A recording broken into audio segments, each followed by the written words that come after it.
Dear students, hope you are fine. Now the weather is very pleasant. আবহাওয়া খুব ভালো হয়ে গেছে. Hope you are well.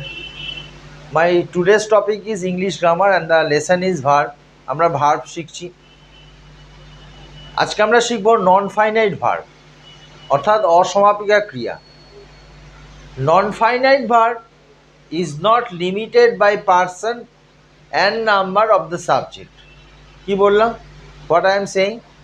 Non-finite verb is not limited by the person and number of the subject and cannot express clearly the meaning of the statement and cannot express clearly the meaning of the statement. অর্থাৎ যে verb সাবজেক্টের person ও number দ্বারা সীমাবদ্ধ হয় না